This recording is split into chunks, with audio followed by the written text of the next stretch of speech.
All right. So hello, everyone. That should work. Let us know if it does. Hello. Give us feedback. And cheers.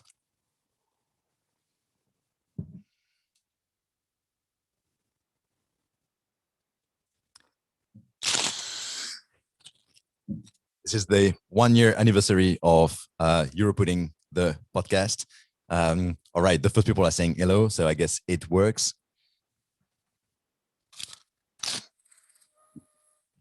We have, of course, a slight delay, like something like 15 seconds between what we say and what is happening, but apparently it is working. Wonderful. So we will do a little off mic, off podcast banter and chit chat. Saying welcome in my room. These are my shirts and my board games. And yes, we are in Berlin.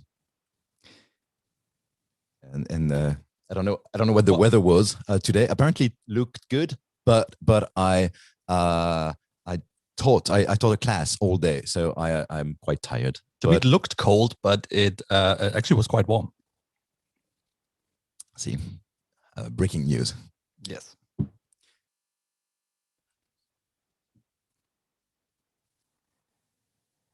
All right, I think it's time to start our podcast. So press the record button. Yes, I will press the record button. This is very important. All right, here we go. This is a magic button. And go.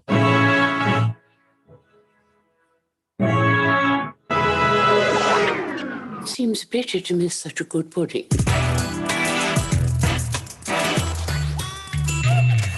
Hello and welcome to Euro Pudding. This is episode 18 of Euro Pudding, the European Screenwriters podcast about writing and producing better TV in Europe with weird accents. My name is Pierre Puget. I'm a French writer based in Berlin. And hi, I'm Philipp Schatzer. I'm a German writer and I'm also based in Berlin. I'm actually based right next to Pierre. Yes, he's sitting just here. Actually, do you see him? I need to maybe do... I don't know. Yeah. Anyway, so we're talking about seeing, because if you're listening to this on the podcast, of course, you don't understand that we are also first live on YouTube. So there is like image and stuff. So if you are now live on YouTube with us listening, please, you can ask questions on the chat and we will try to answer as best as we can. And this is our first YouTube show. So, we discovering this as this goes. Yeah. And of course, if you're listening on the podcast, this is not live anymore. So it's completely pointless to ask questions in the void of your kitchen. This podcast, it's made by Sean, the Serialized Alumni Network. We represent screenwriters and producers from all over Europe who went through the Serialized Writing program in Berlin. And to know more about our writers, producers, all of us members, Serialize in general, or Sean, check our website, seantv.net. That's spelled SEAN TV.net. All right. So apparently people don't see you, Philippe. So I have to... I have to check what I should do. Like this? Is it better like this? I don't know. Of course, it will take 10 seconds to find out. Okay, let's wait.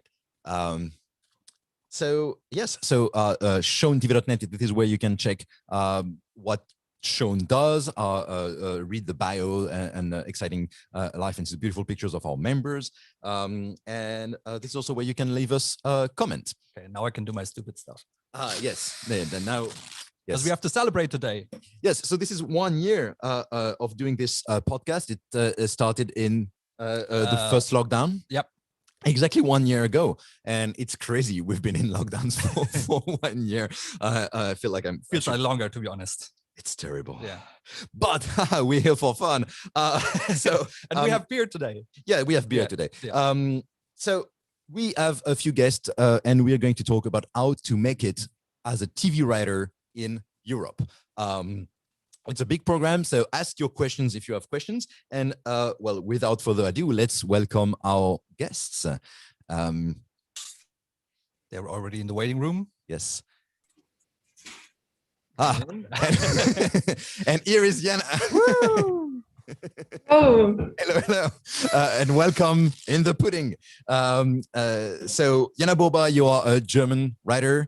You wrote for a lot of things, but especially we can notice Bad Banks and the recent Tribes of Europa on Netflix, a big sci-fi post-apocalyptic show that has been quite successful in the last few weeks, months. I completely lost track of time, so I don't remember. Was it like 2 months ago that it came out? yeah, the release was about 2 months ago. That's right. Yeah. And you are in Kreuzberg in Berlin? Yes, I am. I'm at home in Kreuzberg, Berlin, in my kitchen. So you can probably see some plates and bowls behind me. Looks quite nice. It's like one part behind you is white, the other one is blue, if I see that. Yes. Looks really nice. Let's hope it doesn't end with you breaking all these plates. Yeah, but we're interested in you, of course, not the background. All right, let's welcome now a second guest. Plates and bowls behind me. There he is. It's like one part behind you is white. Hello. So welcome, Alexandre Manneville. You are a French writer. You wrote recently for Thérapie, and you were also the artistic director? No, absolutely not. No. No. Something. The wrong information there. Yes, I was. No, well, we're going to talk about it later, but not director at all. All right, but so En Thérapie is the French adaptation of In Treatment, of the actually Israeli show that inspired In Treatment, and it's on Arte and Arte TV all over Europe, and it's been huge success in the last few weeks, like crazy numbers for Arte, which congrats, great. You are in Paris. Yes, I'm in Paris. I'm living in Paris, working in Paris. So yeah. All right, and let's welcome our third guest.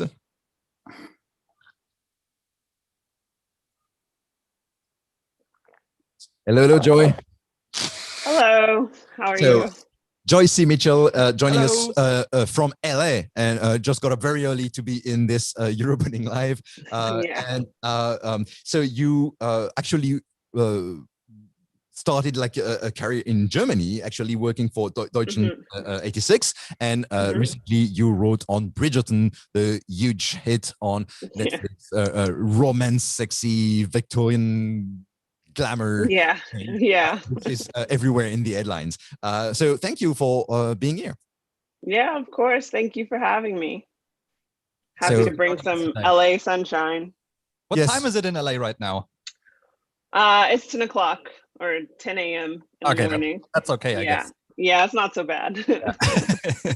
So I think to better know you, we will start with like a few questions, spending a bit more time with each of you individually. About so the first question is like, how did you end up like us with this silly job of being a screenwriter?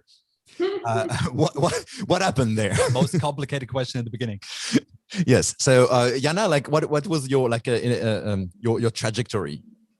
Well, I was just thinking when you said it, like what was actually the first thing I wanted to be when I was really young, I was just going through my mind. And I think the first like real job desire was actually to join a circus and be a trapeze artist.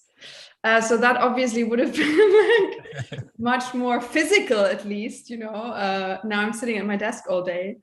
But no, the thing, I sort of came to it quite gradually. Like I studied literature, but then I also, ever since I've been a teenager, really, I've been involved in doing theater. And my first job experience was sort of in theater as an assistant director of some really like small shows myself. And I even did like set design a few times. So in the theater world, I tried a lot of different things.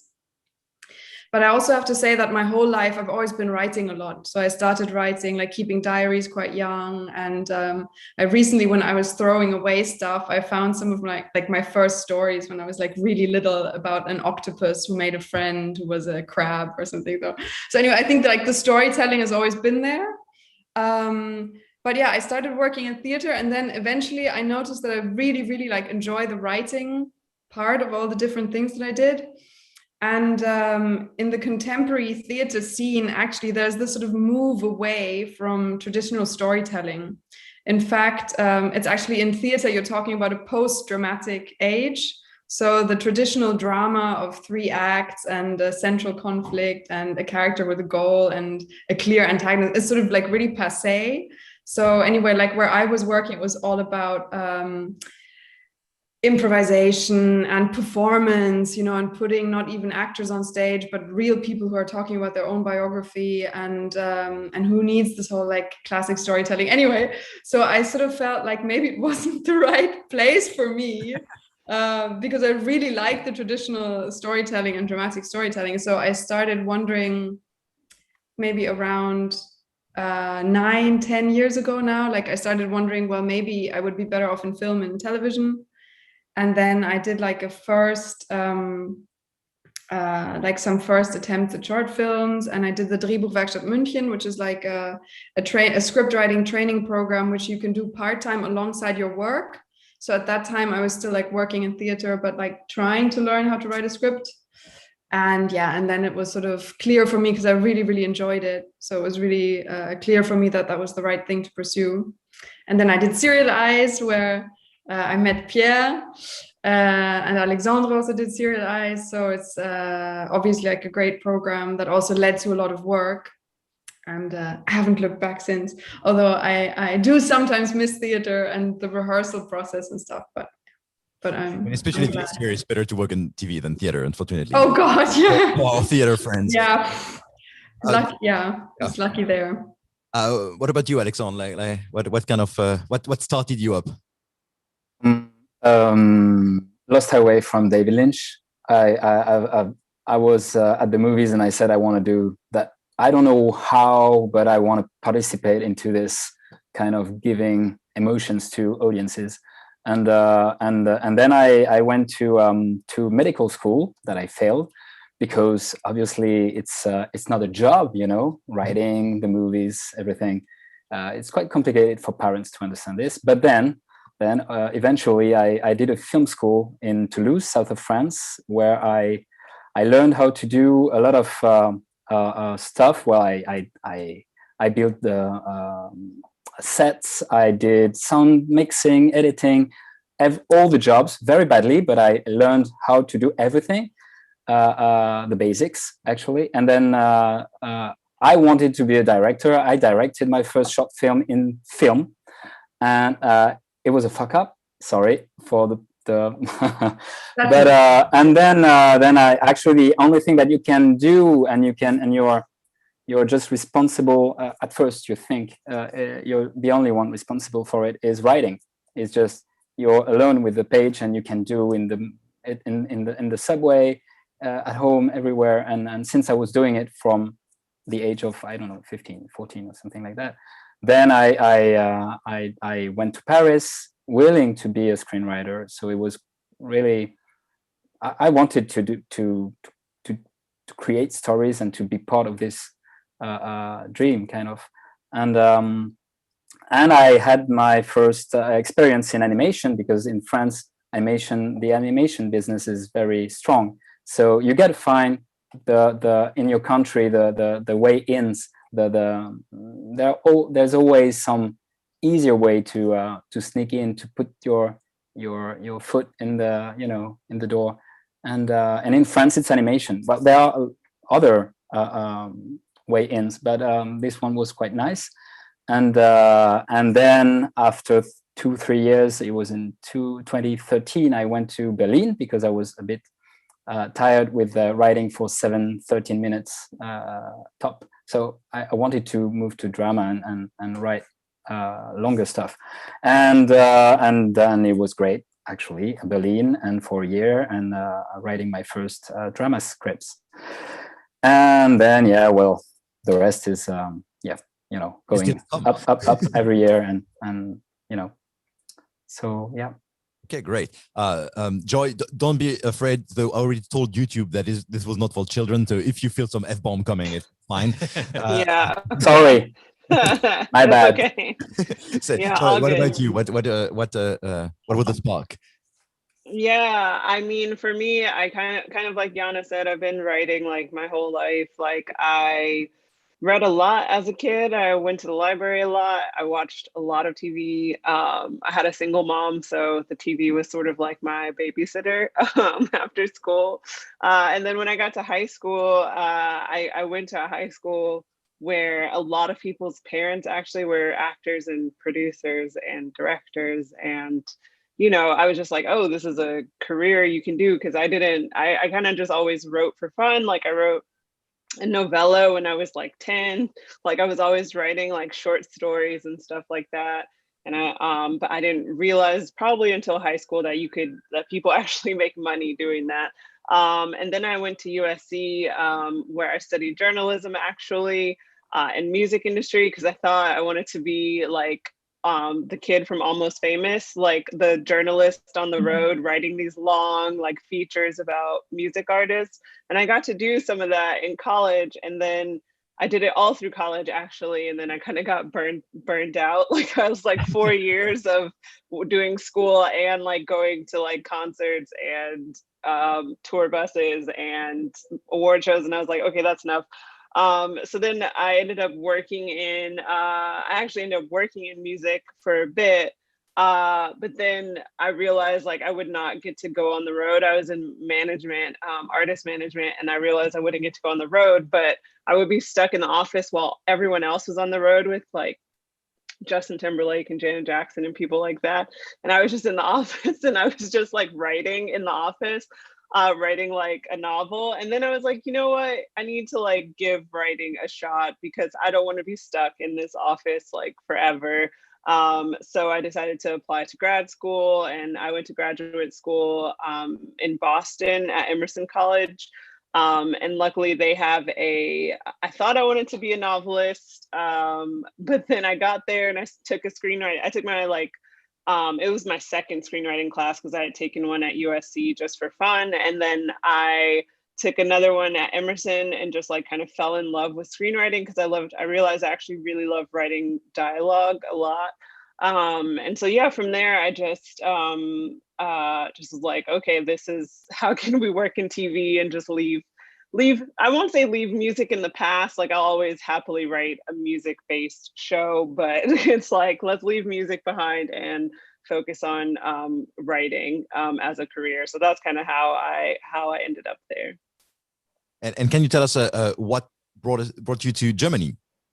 Yeah. So after grad school, I got hired to work so in grad school, I had to do an internship at NBC Universal, and they hired me after that, but they hired me for a year, and then my year was over, the year on my work contract, and I went to visit Berlin, Stockholm, Paris, and London, and just kind of was like, Europe is amazing. How can I live here?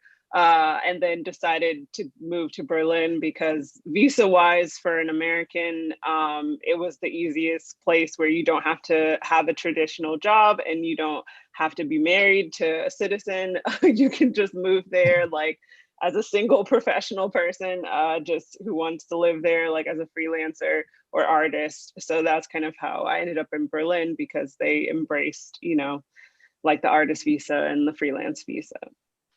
Great.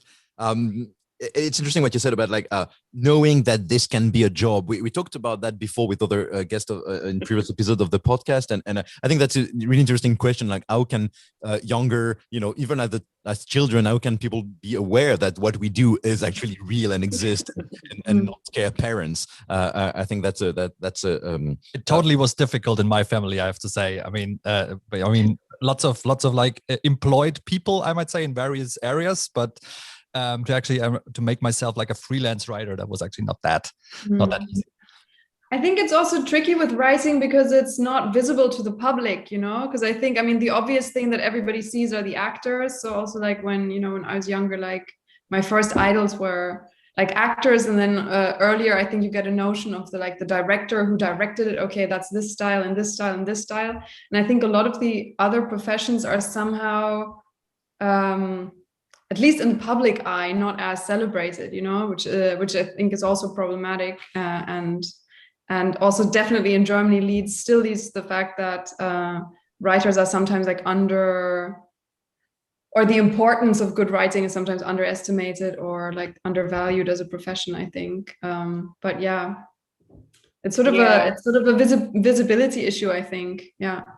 Yeah, I agree. I think especially I think the time has changed a bit now, just because when I was a kid, like, I would see the name. I loved Power Rangers when I was a kid, and I would see people's names like at the beginning of the episode, and I was just like, I don't understand what that is. There's these names, like, who are those people? Those are not the actors. But then as I got older, again, like, because I was exposed to people at my school, but also I think because also I was a huge Buffy Vampire Slayer fan, and I think, like, once once there's a show that big, obviously Joss Whedon created that show, and I think I was like, oh, in TV there are these people that create the shows, like, is different than the movies where everybody knows Steven Spielberg as a director, but most of us know Joss Whedon as a TV creator. So I think, like, once that became a thing, like, and as time went on, with like Mad Men or whatever, you started to know, like, these are the people that gave us this show. It's not the director. I don't mean that in an offensive way, sorry, but I was like, to me, the writing of TV and the creating of TV, like, the writers and the creators are the most important part of that like, because the producers won't have anything to produce, the directors won't have anything to direct, like, nobody will have anything to do without a script. And without the characters that are created by the writers and the creators. So I think that's the good thing about now, is that people realize that because of social media and everything. So yeah. True. For me, it was I was such a big fan of the X-Files, and so I bought all the books I could find about it. But it was mostly books about like paranormal stuff and aliens, and I was like, no, I don't care about this. And then always in this book there were like 2 pages, or this is how they wrote it, and I was like, oh, you can write in writer's room, and you can write with people, and you can write with the board, and it's like these 2 pages in these books were so exciting to me as a little teenage boy in France, and I have to say I was a bit disappointed in the first few years in the business in Europe to realize that actually very little people were working like that, even though it is now changing.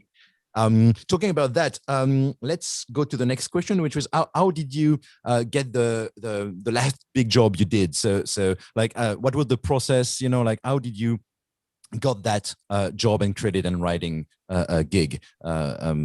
Maybe Alexandre on Thérapie. How did that happen? Well, I would say that passion got me that last gig, like the first one actually. Being passionate and I mean the In Treatment series was my first drama gig actually. I went from animation. I did quite a lot of series in animation as a head writer, as a writer, developing, but nothing in drama. And actually, it's very hard to move from animation to live action, because you get sometimes people are reluctant to give a job to someone who never did it. So when it's the first time, you people watch your CV, you just say, oh, he never did that before, so maybe I'm not gonna give him the job. But I was lucky enough to have Vincent Poimiro and David El-Kaïm, who developed the adaptation, who didn't care about where you're coming from. They were just looking for the right writer. They read my spec script. They knew that I was not a rookie, that I had an experience in animation, and they hired me like this because I was passionate about psychiatry, Freud, Lacan, and everything that was needed to be a good add to this series, I think. So it was very. I think it's passion. I mean, I don't know. I don't know you guys, but it always got me what I wanted, the being passionate. Just a question that I have is, like, in France, the as you said it, the jump from animation to like a real not like real live drama, is live action drama, live action drama. Is it a bit, I don't know, is it because what immediately jumped to my mind was a bit the jump from soap opera to, like, it's a bit the same actually. I think it's the same. Okay. Right? I think so. I think when people think you're working for daily soaps or animation or web series, they don't think that you can write for something else, and so you need to also to find a way to not have the etiquette, on your forehead, and it also means to leave, I think, quickly enough to not to try to move fast enough to not get, I don't know. I've been working for 2 years in animation, and then I left to Berlin because I wanted more and I wanted something else. And I think that now I want to write some features. I don't know. I have always the will to go somewhere else, and that was not the question, wasn't it? I think. Sorry.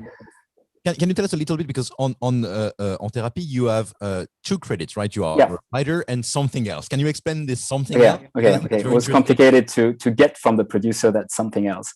Art department associate, I think, is the translation, the right translation. Was my title on set, because there was no real showrunner, meaning that there were directors, there was art director, there were writers, head writers, but the head writers didn't get the producing title, so they left.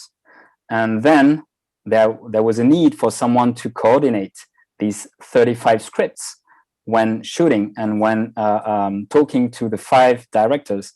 So I was sent there as an on-set writer, but to also deal with other stuff, depending on, for instance, I had to talk to the art department sometimes, because this painting we couldn't have this painting, and they changed it to this other painting on set, and you were like, yeah, but it doesn't mean the same. So you need to think it with the writer's point of view, So I had to go to the art department and say, no, we're looking for another kind of painting, because it was nice. So the director was like, okay, it's nice, so I'm going to keep this painting, but it's not relevant here with the story. So that's also why we need showrunners.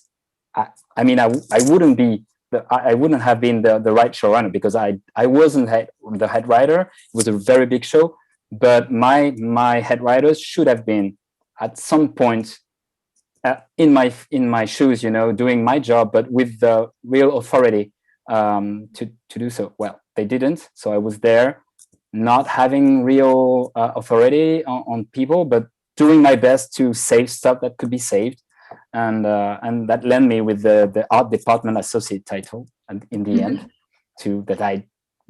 kind of there putting out the fires in a way. Yes, but it's better than nothing, but it's true. And we have like a backlog of already 17 episodes where a lot of time this question of like, we need some kind of European showrunner thing happening more, and or maybe more organized.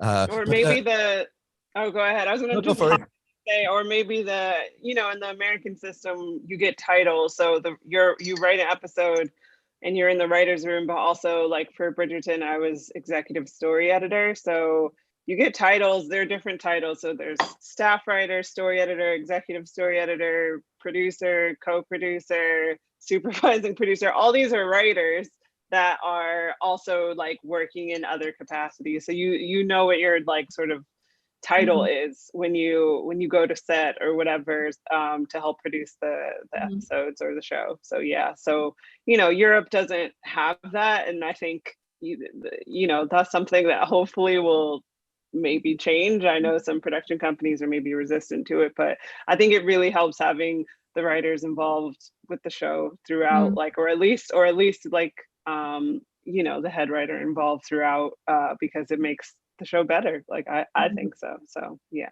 It's really interesting that you say that with the credits, because I think you can sort of approach the problem in a way from 2 angles. Do you create the position sort of in advance, or do you see like how the project develops and what writers are actually doing, and then give that like the credits or the titles, like you say, that are appropriate? Because I feel also like I can only like speak from my experience in Germany, but very often, even as a regular staff writer, I took on like more responsibility just because it was necessary.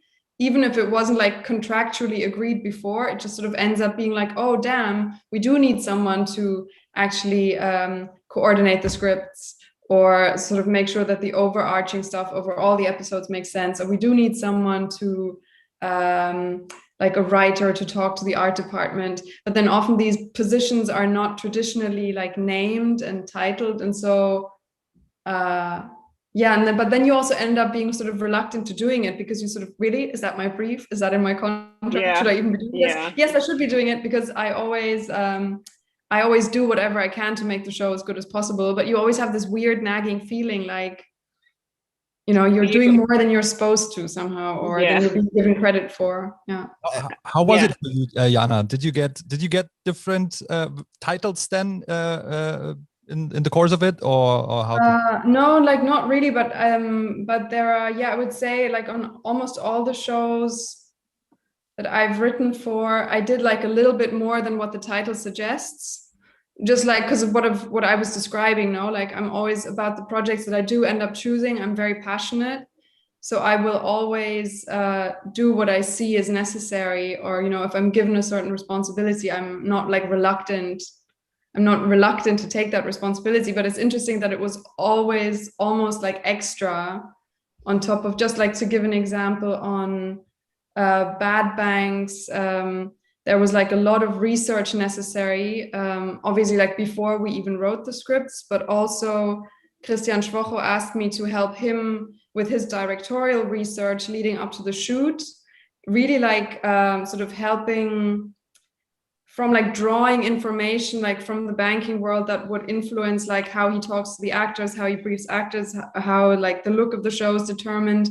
And that I did for like quite a few months, and that never got any type of credit. You know, it was just sort of like, here's a little bit of money for that. But it was actually, you know, it's really influential work and stuff. And then on another show I did, because this actually quite often happens in Germany, that people like to take a writing director as a sort of head writer or showrunner, because I think we come from a culture where the directors are generally given more artistic trust. So I've had a few shows also where the head writer director were the same person, but then the closer you get to the shoot, the more the director just has to prep the shoot. So in two cases, like Tribes of Europa and also another show called Breaking Even, we sort of experienced that the closer we came to the shoot, the less the head writer was a head writer, and sort of morphed into a director before our eyes, you know, and we were like, oh my God, our head writer is morphing, you know. It's like, it's sort of like, why don't you have time for rewrites anymore? Because you're also the director and you're prepping. Okay, shit, no? So I think in both of those shows, I ended up sort of taking the responsibility of doing like the rewriting that the head writer couldn't do, almost like a sort of sub head writer. But because it was not in my contract and it wasn't agreed before, and also I didn't want to make a big hoo-ha about it, you know, that extra work was not given any credit. But I always ended up feeling a bit iffy about it, you know, because you sort of feel, but Did you get paid? Did you get paid for those? In one of the cases, I got paid extra because I said, okay, this is more than I expected to do, and I've done all my drafts of the scripts, and so I got extra money, but I got no extra credit. No, so got it. But like, what would you call it? Like assistant to the head writer, or sub head writer, or co-head writer? But anyway, it's like a whole nest of bees. So I didn't want to stick my finger in it. But I just, you know, just realistically, that happens, no? People are so afraid of giving producer title because they feel it would be but that should be it. To have a better note on that, yesterday actually I had a meeting with a production company. They are about to buy one of my projects, and I was talking about my role in the thing, and of course it's about like maybe bringing a more experienced writer for some parts, and I'm okay with that. But I said okay, but I you know, like, what about artistic direction and control and stuff, and they were quite open to create this title and an envelope of money and extra for that and stuff. So it's, you know, I think the key, and I think other people on the podcast said that it's better to ask, and it's better to ask in advance. It's better to prepare for it. Of course, the early possible. Because if you leave it to a gray area, then it's gonna be always you being, you know, not paid, doing extra work, and yeah, it's. But this is also this was also like my learning in a way that I think if I were a staff writer again on a show where head writer and director are the same person, because that problem will always come up. No, I think I would now say, well, who's going to do the extra head writing? And if it's me, I want something more. I have to, sorry, this is like really weird. I have a baby next door with my baby, which is screaming quite loudly. So I'm going to have to quickly check what's going on. Yeah, no problem. I'll be back. Yeah. See, I like that you present a baby, my baby. She did not kidnap any baby. Joy, tell us about how did you end up working with Shonda Rhimes on Bridgerton? Like, how did that happen?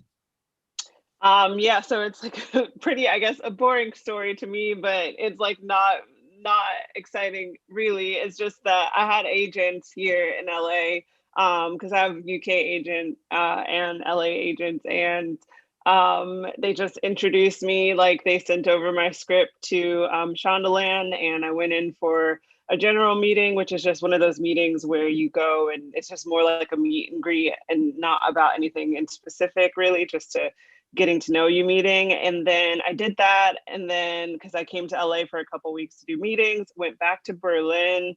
This is a couple years ago. So I went back to Berlin, and then like 3 weeks, no, maybe 2 weeks or 3 weeks after I got back to Berlin, I got a phone call like, hey, Shondaland has this new show called Bridgerton. Like, it's based off these romance novels. Like, would you be interested in meeting on it? So, you know, because I was in Berlin and Shondaland is in LA, I did a Zoom, like, or I don't know if it was Zoom, maybe it was FaceTime. I don't even know what we used 2 years ago, but maybe it was Skype. I don't know. But anyway, I did a Skype meeting with the showrunner, and then like everything kind of went from there. It was just like I got an offer, and then flew, like moved over to LA in like a week's time. So yeah, that's kind of what happened. So not to me not like a crazy cool story, but it's just my agents kind of made that happen. My agents and meeting.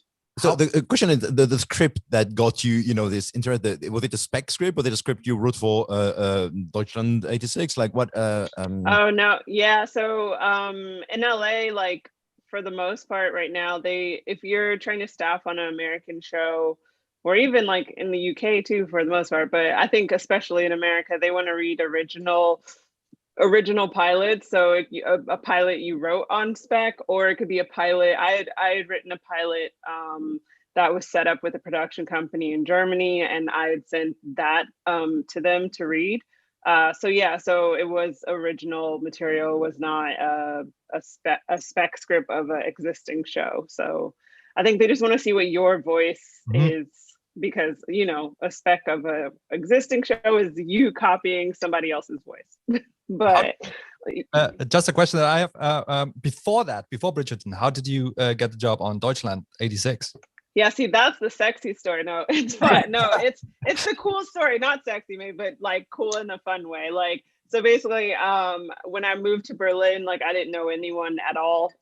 Like I didn't know German. I didn't have a job, nothing. So I just started like going to every like film and TV meetup, and I went to every festival. Like I went to the Gothenburg Film Festival that year. I went to the Berlinale a few weeks later, and that was the year that Deutschland 83 premiered.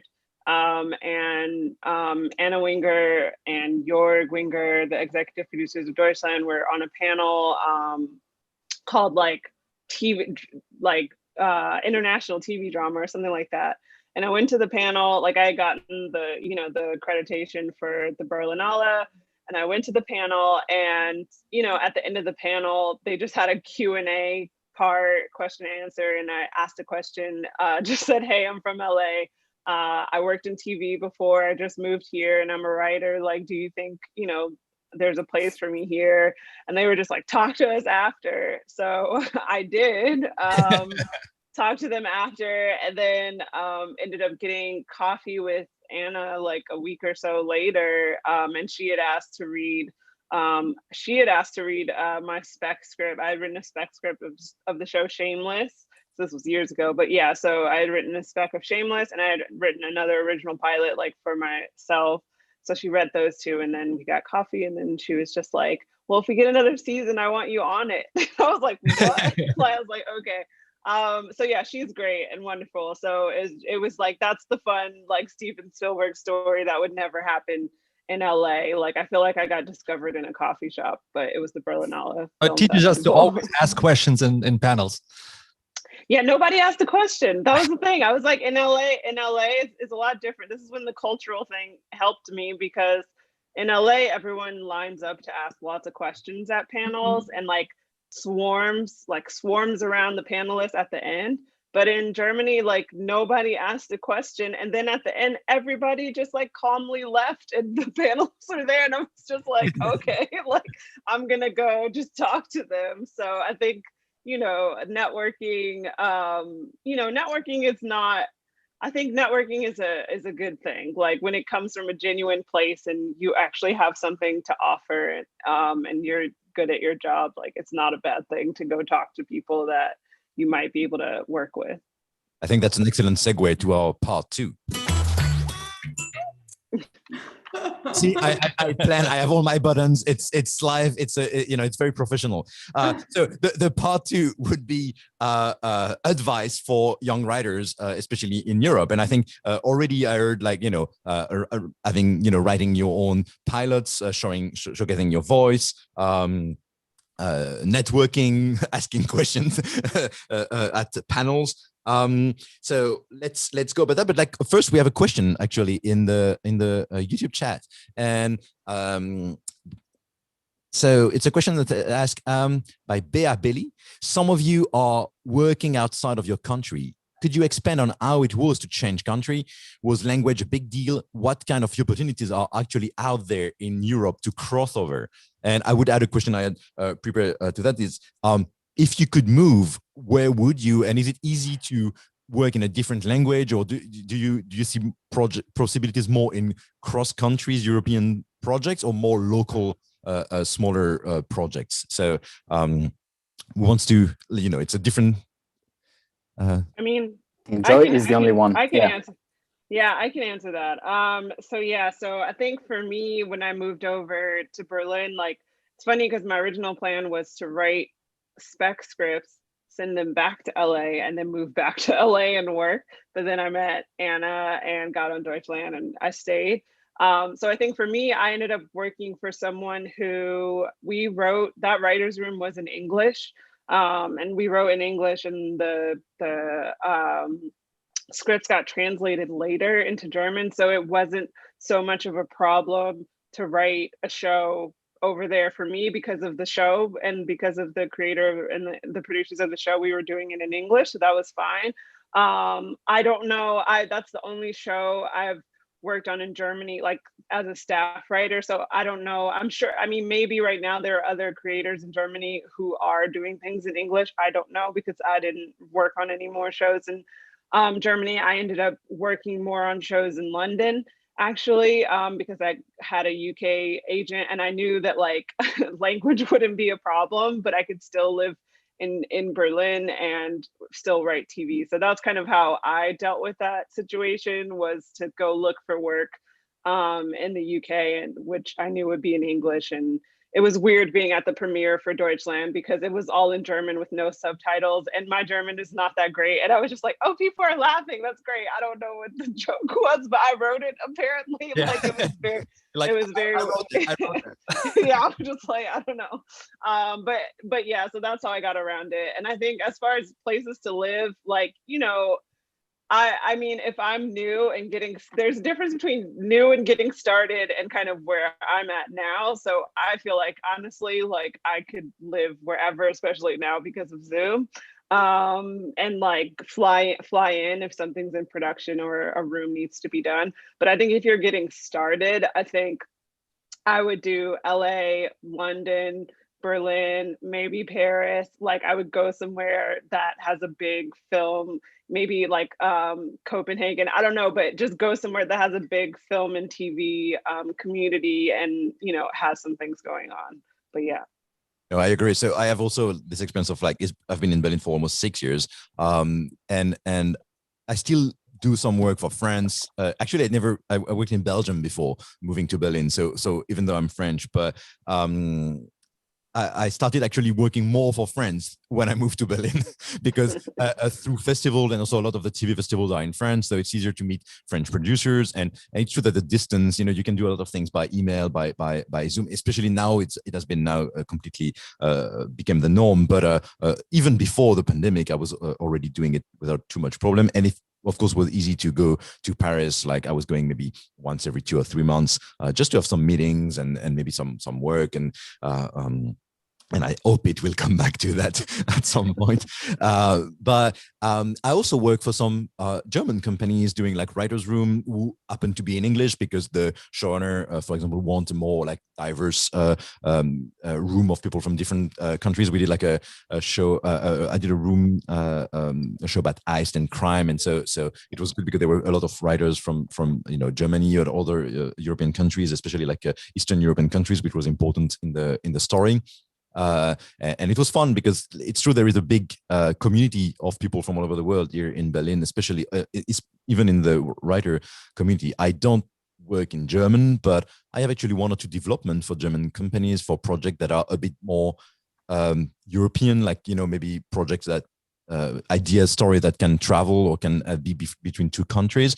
Or for example, I'm working on a show about the German history, like colonial history, but because like my own family or like I'm interested in colonial story in any case for my own projects in France, and the producers thought it was interesting to have my take as a non-German on a German history, because it was kind of a fresh take on something that maybe would have been more taboo or more difficult to approach for some German. Who knows, but like I think it's still possible. But of course, I'm still, by choosing to be, I'm still and not being able to write in German yet. I'm still blocking myself from probably 90% of the job. So I agree that it's when you start, it's easier to be in a place where you master the language and the culture, because otherwise you have to go for the more weirder ideas around, which is fine for me, but I'm not sure I would advise it for everyone.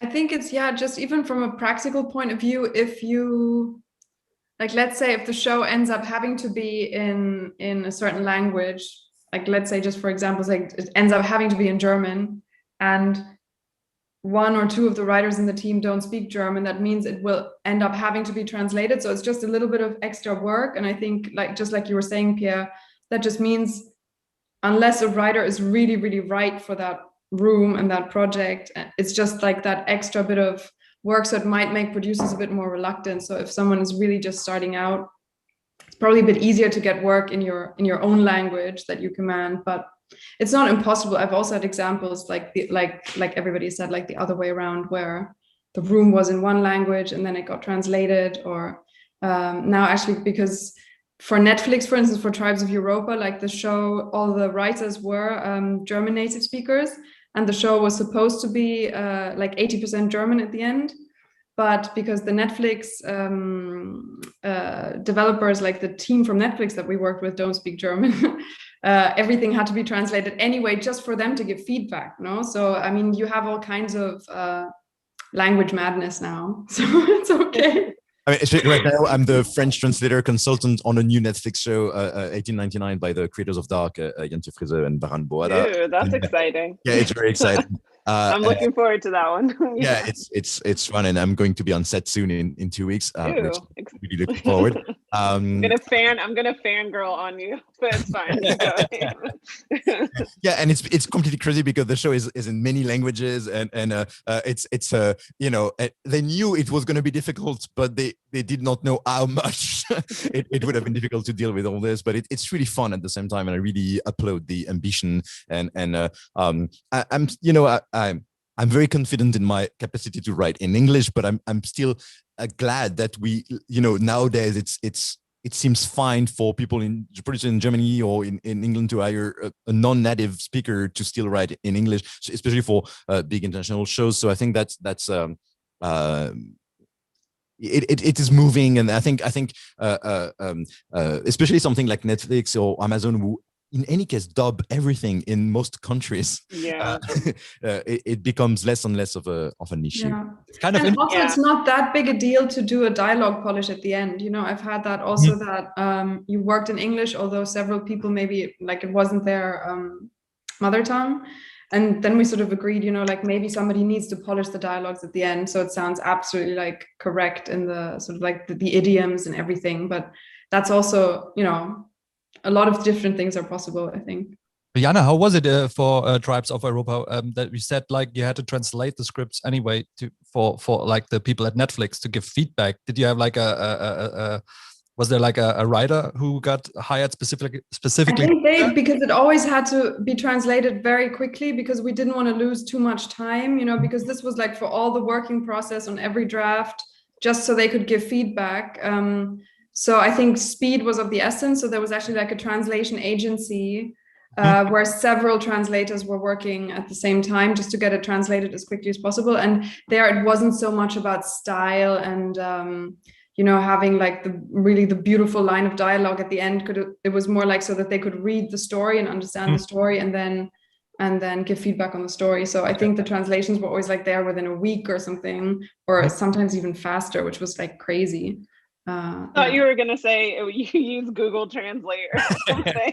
You just copy. You know, actually, all these translation bots are getting incredidly good. They're getting good, yeah. No, yeah, getting really good. So I used to work as a translator, and I have a few translator friends. So I fear for their jobs, you know, because these machines are getting better and better. But it doesn't work for dialogues at all. I mean, I've been doing dialogue translations for months, and you know, like you have to adapt everything. You know, almost nothing can be so one-on-one. You know, especially when you talk about jokes or innuendos and swear words. True. It's probably really funny to read, though. I kind of want to try this. I just want to like translate something for fun and just see what it looks like. Sometimes it's also interesting kind of how you actually notice when you, I don't mean, you put a text into Google Translate or whatever, and then you kind of see how it really, sometimes how text, for example, a text in German is like structured usually in an entirely different way than in English, for example. And then I think the real work comes in. Yeah. Okay, so we have another question on the chat by Dennis. Dennis asked, it's a long question, but I will summarize so in the US, having spec script, either spec off a show or your own original pilots or feature scripts is really the commodity, is really like what gets you into meetings and open doors and have you get interest. But in Europe, it's true that a lot of producers are still not always asking you to read scripts, and they are way more interested in pitches and Bibles and mini concepts and mini Bibles documents, which, as we all know, and we talk a lot in the podcast, are very, very difficult and annoying to write. So do you see that's changing? What should a young writer focus on? You know, like a lot of ideas and pitches, or work on a pilot or two? Like where should be the focus, and do you see this ratio changing in Europe? Who's the question for?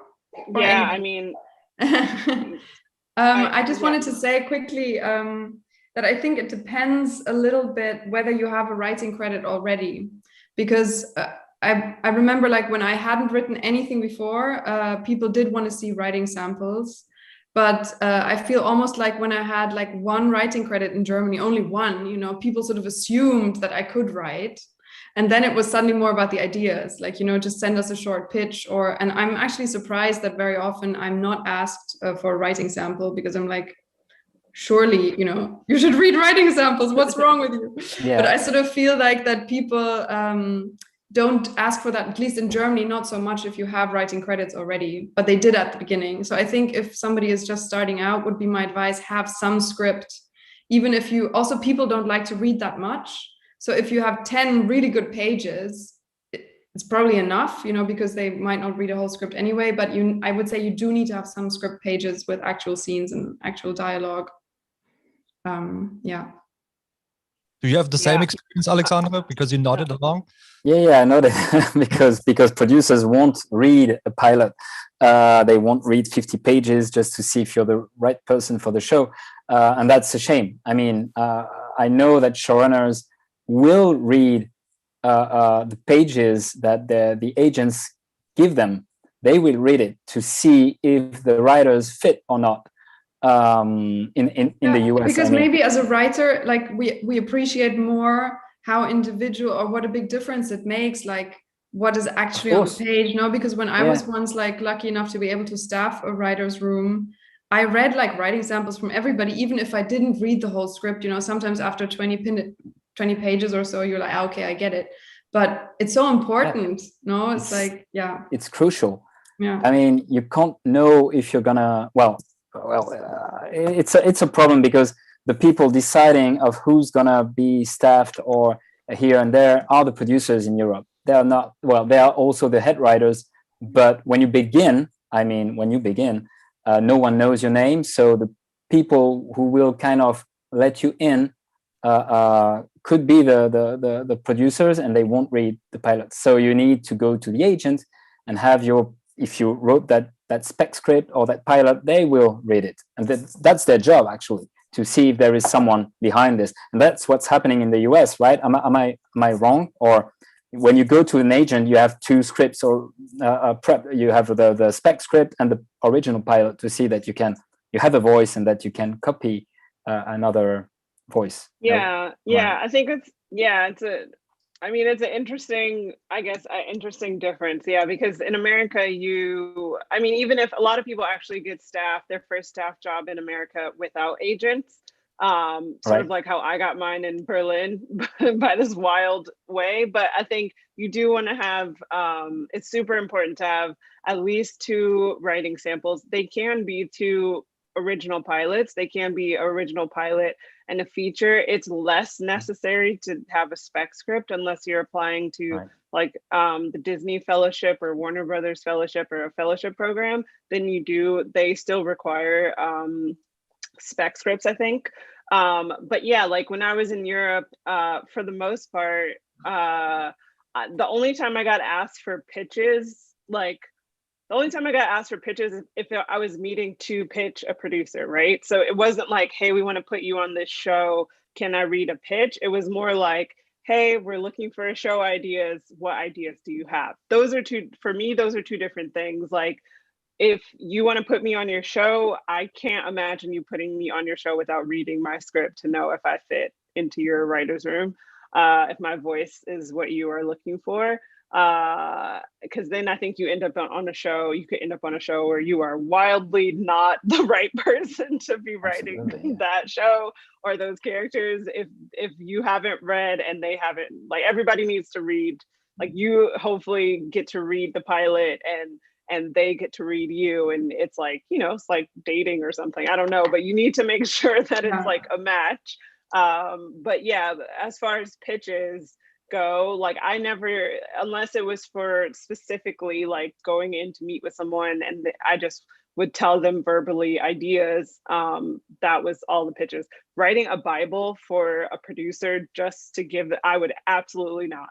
Like, I would just not do it. It's too much work. Unless they've like, hey, I really like your pitch and I want to, option this. Can we develop this more? Like, can you develop this more and write a Bible for that? Then yes. And if you wrote a full pitch in America and at least in the UK, that I've done, that's not just one page, could be 10 pages. And it is more like a Bible, I would say, but not a full, like, long Bible, but like 10 pages. But that's when you're pitching a show that you are planning to sell to the producer or to a producer, but not just to get absolutely not just to on spec. I would not do that. And by the way, what you're saying, writing pitches and short Bibles is a good way to get into the business. I mean, a lot of people I know, they began sending original Bibles for original series that didn't get picked, but at the same time they got maybe an option or they were hired to develop something else. But I think it's a good way to get into the business. I don't know if you're not to get into a writer's room. I mean, not to begin like this, but to just knowing, meeting producers, trying to sell them your original project that you believe in, that you have, a lot of confidence when you walk into the room, like you're gonna buy it. That's so great. And well, never happens, but anyway, you start like this. It happens sometimes. It happens sometimes. Yeah.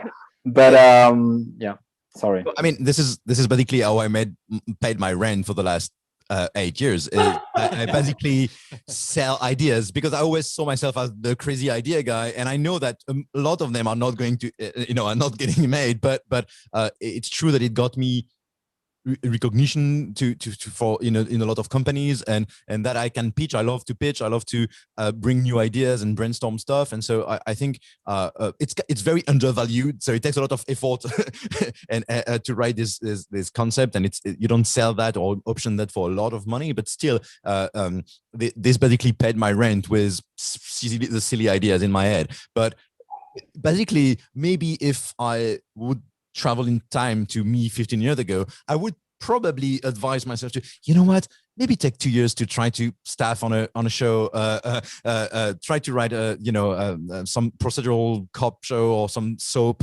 daily drama, because it could be fun and probably will teach you a lot more about writing than suffering on your own concepts. Okay, that I strongly disagree on this. Right? No. I totally disagree on this. That's crazy. Well, you didn't do it because you would go back in time. So it means you didn't do it. And that's good for you, because that's my opinion. That's my I think that if you try to calculate, it doesn't work.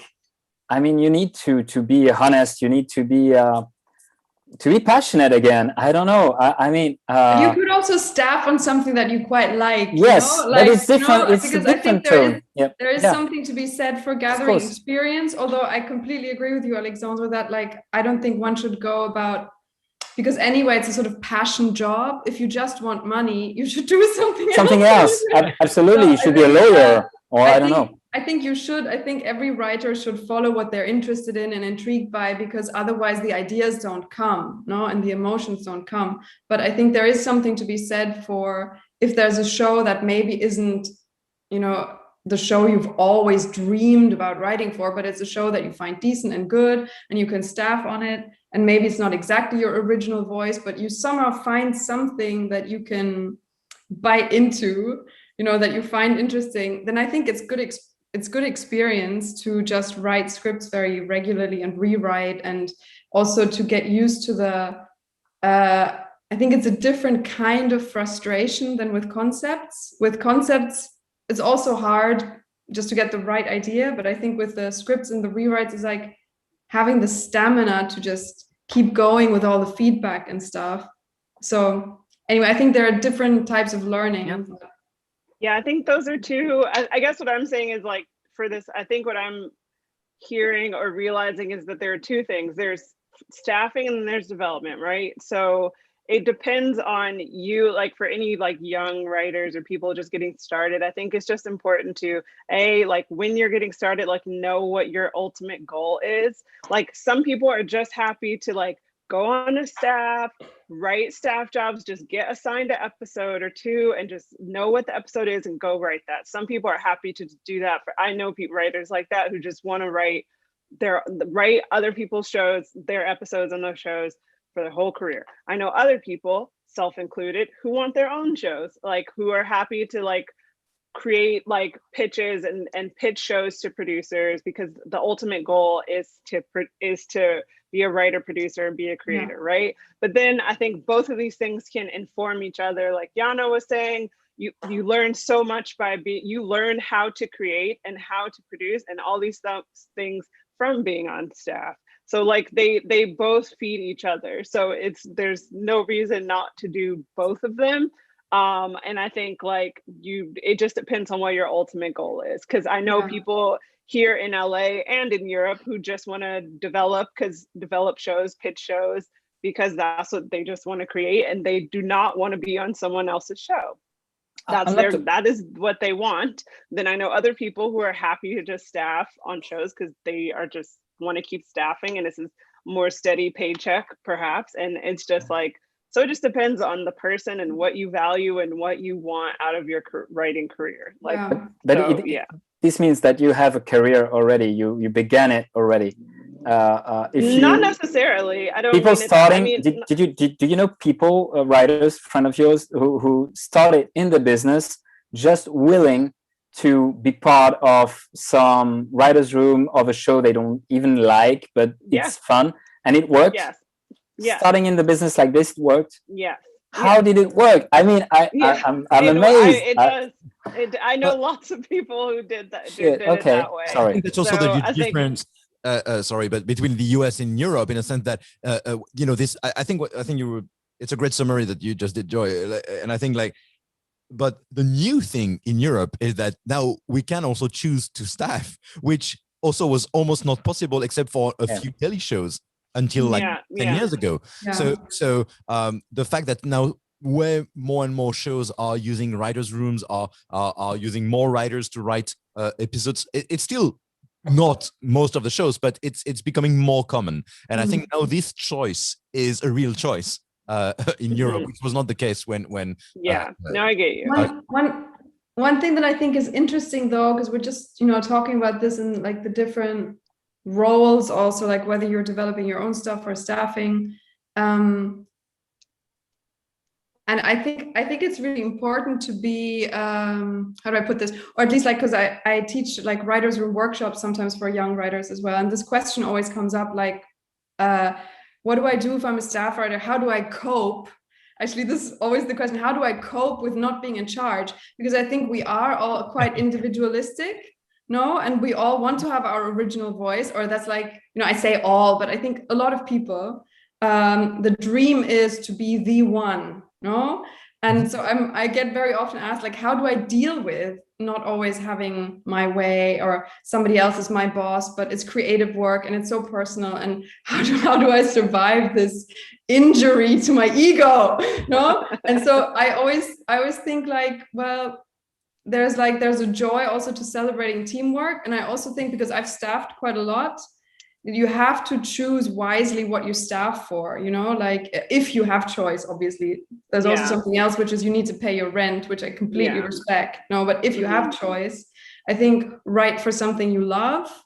And even if maybe it's not exactly your genre, which I've written for a few shows where I would say that was not like the obvious fit, but I found something in that show that I could really strongly relate to. So this would just be my other advice. Find the bit in the show where you can express yourself, because I think that's why people want to write. And I think it's what makes work good. So even if maybe the show isn't exactly your favorite genre, or the head writer isn't doing everything exactly the way you want to, you will find characters that you can relate to deeply. You will find themes that you can relate to deeply. So I just wanted to say that as an advice for people, who end up working underneath somebody else. Find yourself in it. And I think you almost always can, because TV shows are such a vast landscape. It's not like a lot of different stuff and storylines can happen there. Yeah, I feel like, I fully agree. I think, again, to get a job, especially if anyone wants to come to Hollywood or move to Hollywood or work on American shows at any point, the way you get the job is, like Jana said, you have to find yourself in it. Like, you have to. That's the only way you get the job, because they want to know, like, what do you bring to the room that is you uniquely, that can speak to this character, can speak to this show, can speak to these themes. And if you don't have that, why are they going to hire you? So I think, like, you can they 100% want like your point of view and your voice if they hire you on the show, at least in America. Like, I think Europe maybe is a little bit different on that one, but at least in America they do. And I think, as far as working for other people, I think, even again, a lot of us want to be creators or are creators. But I think it's so much fun being in a writer's room. Like, the Bridgerton room was so fun. Like, I like all those writers. I love them so much. Like, we're still friends to this day. And like, we just like crack jokes, or like, sitting in a room and just making up stuff. They're like, what if this happened? And like, what if this person kissed this person? And then we did that. Like, it's just, I don't think there's anything like that. Like, I love writing by myself too, but it's just different. It's the energy of creating something. Same with Deutschland, that room, also very fun. Also still friends with all of those writers. Like, so fun just to create with other creative people and bounce ideas off of them.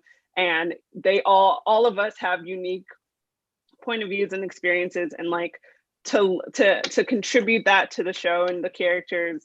I just think there's nothing like it that you get by yourself. Like I feel like if you that strongly want to write by yourself, then maybe you should just develop. Maybe you should just write shows that you want to write by yourself. You want to write every episode by yourself, or write movies, because for me, TV, the beauty of TV is the collaboration. It is bringing together different people and coming up with something really great together. Like, I think that's where the magic happens in TV, in my opinion.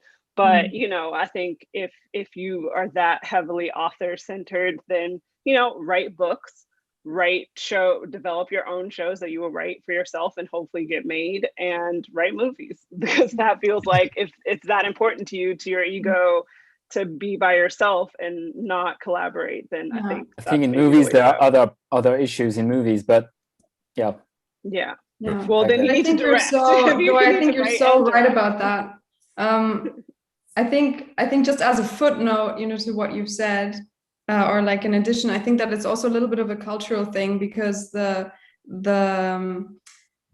TV world in a way in Germany was quite different up until recently, and I think a lot of people who want to go into writing TV series now come more with this auteur idea of filmmaking, or maybe used to make just films or shorter pieces. And so they're like not so used to the idea of creative collaboration in a way, which is why I think this question always comes up in like when I give workshops, because people are fresh out of film school and maybe apply to film school with the idea that they'd be this auteur lone genius. And then of course the TV world has changed now, and there are writers' rooms everywhere. So there's still, I think for some people, just like it's like in a way this idea to wrap their head around, or to let go a little bit of the idea that you have to do everything on your own. Like, it's okay to make something great as a collaboration, and it doesn't in any way diminish, I think, like the value of each individual's work. It's like, because the show wouldn't have been that without all the different voices. Exactly. And it's really hard. I will just say, like, having worked on several shows now and watching what showrunners or head writers do, that is so hard, and you're not actually going to do it alone. And if you did do it alone, you would probably fall over and like die, because it's so much work. Like, so it's just like you're That was my next question. If now, if you become a showrunner, what from your past experiences will you take? What good things you want to keep, and what like things you would like to improve, and what would be the ideal organization of the work? Mostly on the writing, creating like the development and writing part, because of course showrunning is also all the production and thing. But do you have an idea of what would be like the ideal organization? I think something that I've experienced as like sometimes lacking is like not enough time really in the room together. I mean, now anyway, in Corona times, this is difficult, but I think that, say, even if you had to do it on Zoom, just to really plan enough time to plot a season together, because I think this is just often underestimated. So I would say like at least a month, ideally 2. And also with my own shows, I think once we probably couldn't have done it any different way, but we sort of had the writer's room too soon. Like, my idea for what the show really wasn't so fully formed yet. So this is also was like a memo to me. It's definitely better to have a really clear vision and possibly like a first episode script, so that then you can delve more deeply into the characters and the storylines and really dig out all the like juicy material, and not discuss so much what is it actually, because then you're just like trying to define something with 6 people in the room is like quite tricky sometimes. So those would be 2 things I would. And like, depending on what the show is, also leave enough time for research. Like, for instance, with Bad Banks, we had the writer's room first, and then realized sort of actually we can't tell the story without knowing more about banking. And then we sort of did research like a little bit like after the writer's room, sort of in a panic to fill gaps. But actually would have made much more sense to like do solid research or even have a research team. I mean, if money is not an obstacle, and then do the writer's room on that foundation, et cetera, et cetera. So like those were a few things that I think could have been just managed better. Yeah. But would you agree Yeah, I that think- you kind of need a pilot script to actually kind of know what the show is beforehand, before actually starting the room? That's what kind of 2 episodes like Frank Spotnitz was his opinion as well. Joy. Yeah, ideally. Yeah, I don't think I've ever, I'm trying to think. Have I ever written on something that didn't have a pilot? I don't think so. You. No. Lucky yeah, I you. don't think so. Yeah, no, I think that would be really hard, like, because you don't know what you connect to as a writer. You don't know like what character, like that would be really hard. Yeah, we had we had that on Tribes, actually, on Tribes of Europa, like the show that just came out, because Netflix commissioned like a development based on a really short pitch document. Actually, I think it was like 6 pages or something. And it was just outlining that there are these tribes in Europe, and like a little bit what some of the different tribes were, but there were actually like no characters really yet, or storylines when the writers' room came together. No, so which is why also I've had this experience a few times that in a way the writers' room was too early, because then you're really like, okay, so who could be in this world, and then to agree on something is hard enough, but if everything's so open, it's just a much more difficult sort of communicative process to even like start thinking about the same show in your head. No, it just takes much longer. Yeah, I mean, the best room or rooms I've been in have been the ones where the creator or the head writer, we have a pilot, that person knows like where they want to go, roughly kind of maybe how they want to get there, but at least they know like where they want to go by the end. And then hires, I think it's important, like, for the production companies and for the head writer, showrunner, to like hire people that again have different points of view, that also fill their gaps, in the sense that like, if I'm writing something in Germany, obviously I'm gonna have like a German person there with me to be like, well, Joy, I don't know if like, like you want somebody that's gonna like, you want to have writers that sort of fill the gap. So if I'm writing something historical, maybe I'll have like a history buff. If I'm writing something about the army, like maybe I'll have someone who is actually in the army who's now a writer. And so I think you can just like fill the best shows, I think, like have people that tick the boxes. They don't have to tick every box, but again, this is what I meant about your people, like as a writer, your unique voice and your point of view comes in handy, because then it's like creating a baseball team, or bad analogy, football team, but everybody plays different roles and everybody contributes to you winning. So you need to create a team of writers that can sort of like help you do that. And then also, as long as you communicate your vision clearly, they can then deliver ideas or that help you, make that a reality. So I think for me, like, that's important, is to the teamwork aspect, and then trusting, like telling the writers what I want and then trusting them to help me get there. Yeah. I think that's important. And also, having a team of writers to rotate out on set, I think is important, because it's like, it's good to have writers on set to make sure everything is like the intention of the script is happening, and it's not going off the rails, or you know what I mean? Like, yeah. Definitely. This is also something that's not very common in my experience, but I think very important, to actually have writers on set or even available during the shooting process. So I think in Germany, traditionally, it's also more like, okay, writers usually sort of have to hand over the baton to a director, like maybe a few months even before the shoot. And they're kind of like used to, not being just responsible anymore, but mostly with TV series, because there are so many variables and so many scripts. If you decide to change one thing on set, suddenly it affects all this other material, no? So if the writers aren't available anymore, it's like a giant mess. So this is like another thing I think I would definitely have my eye on in the future. But also like advice for young writers, because of this football team aspect that Joy was mentioning, or like, or you can think of it like a band as well, I guess. Be aware like what your strengths are, what you can bring to a team, because I think maybe sometimes people don't think about it so much in that way. But depending on what kind of project also you apply for, or if you know that somebody is staffing a writer's room, be aware what you could bring to it, what perspective, because I think that helps get you in the room sometimes, if you have a clear understanding of your strengths and your experience and your biography and or your weird areas of knowledge, like you don't, some people are real experts at something and you don't even know, and then they're in your room like, what, about all that stuff, that's amazing. And so I think it's good to have a clear understanding of that.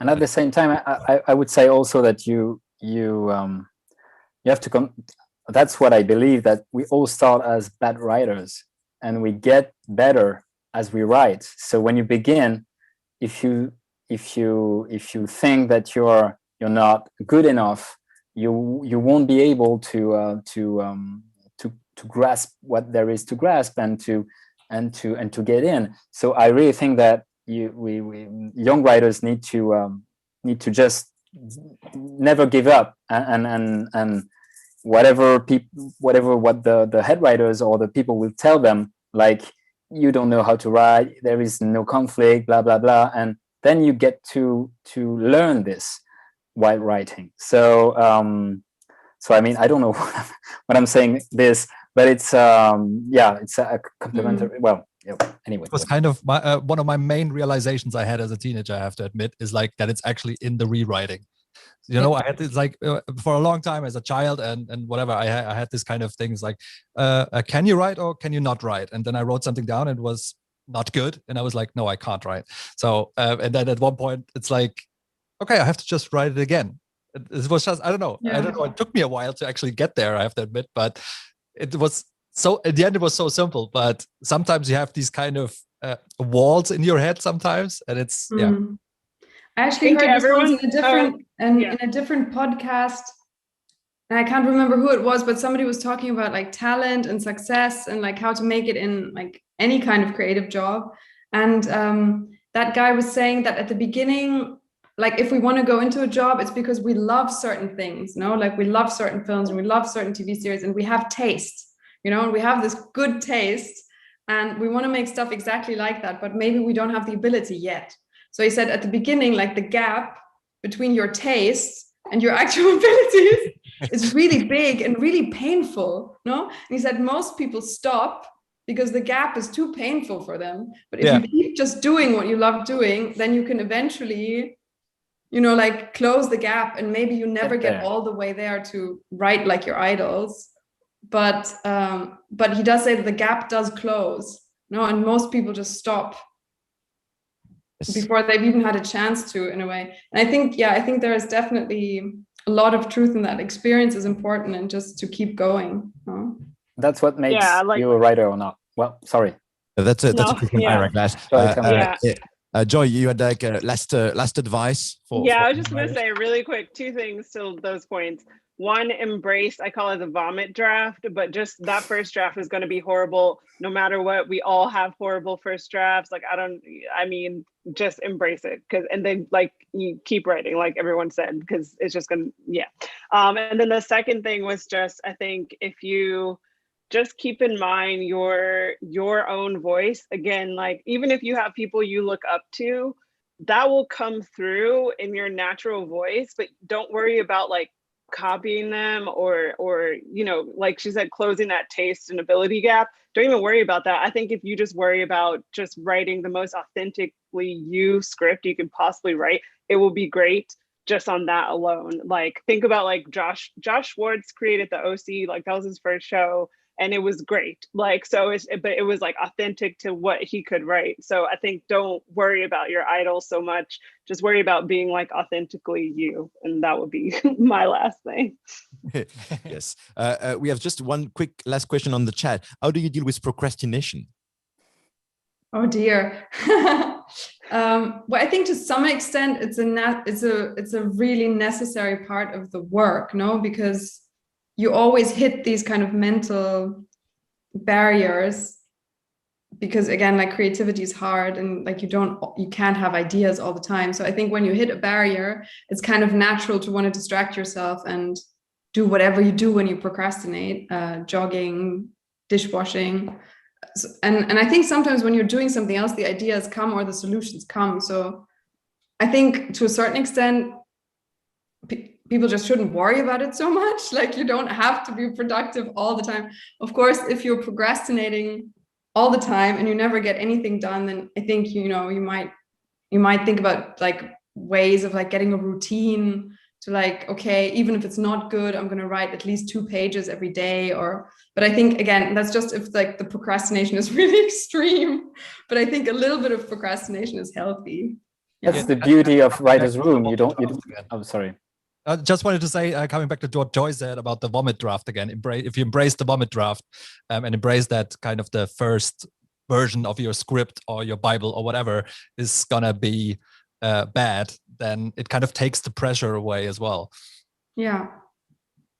Yeah, and I think like also my favorite procrastination thing to do, if I'm really procrastinating, if I've washed the dishes, done the laundry, gone for a walk, done all these things, and I'm still procrastinating, I will actually, for every show that I write, whether it's my show or another show that I've staffed on, I have a Spotify playlist for all of them. So I will just turn on the music that I use to like write and start it early, like just start in the morning or whatever, and it's playing. So as that music is playing, like I'm getting sort of in the mood for the show. And then at some point I will just be like, oh, okay, like let's start writing. So that's how I kind of drop in. Or if you have a mood board for yourself, like a visual, this is what the characters look like, or this is the world, you can also like have that hang it up or have it on your laptop, like as a backdrop, and also take a look at that and kind of break the procrastination spell by like visually seeing what you want the show to look like, or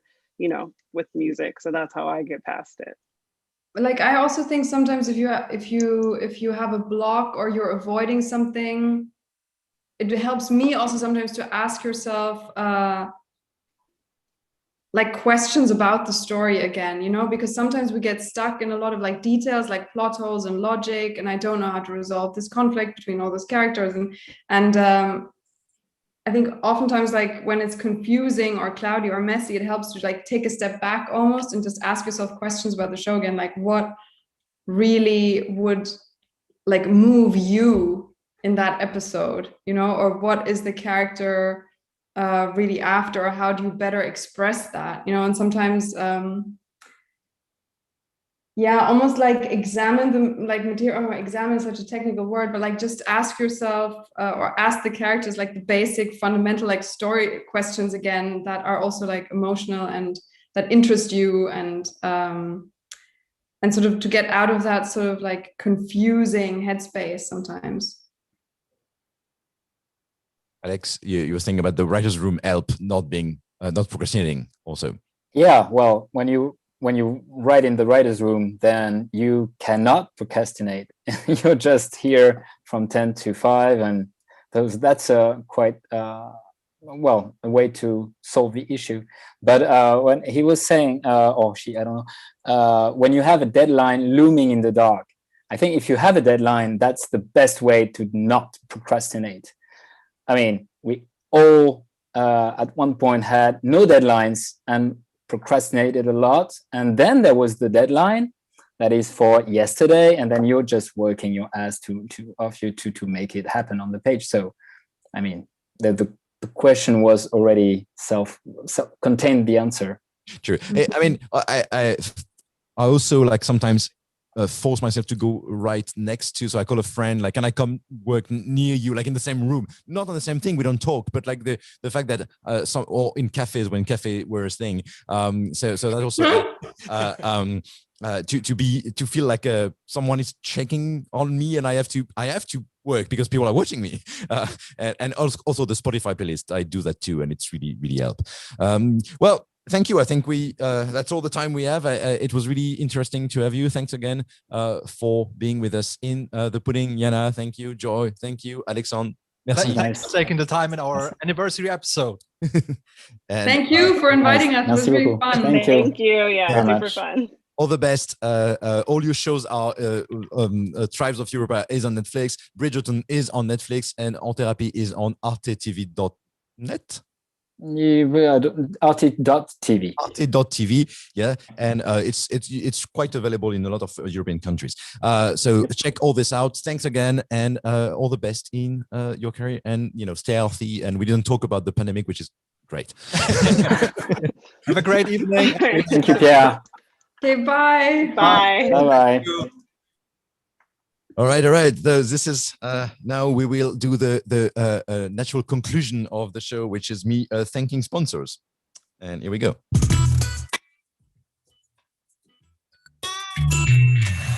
And thank you to our sponsors. C21, C21media.net in London is the home to the international entertainment community. They're an international publishing company and digital channels business, and organize many events like Content London in December in London. And they've been supporting Sean and this podcast from the start. So thank you, C21. And thank you also Paper to Film. Paper2film.com is a French script platform where writers can put their ideas. Could be concepts, could be scripts, short films, theater, pilots, web series, and it can be found only if you decide it can be read by. You choose the people who can read. It could be composers, producers, agents, producers, and commissioners. And it's free for the first 3 projects of every writer. So you can try it out. And thank you. Thank you.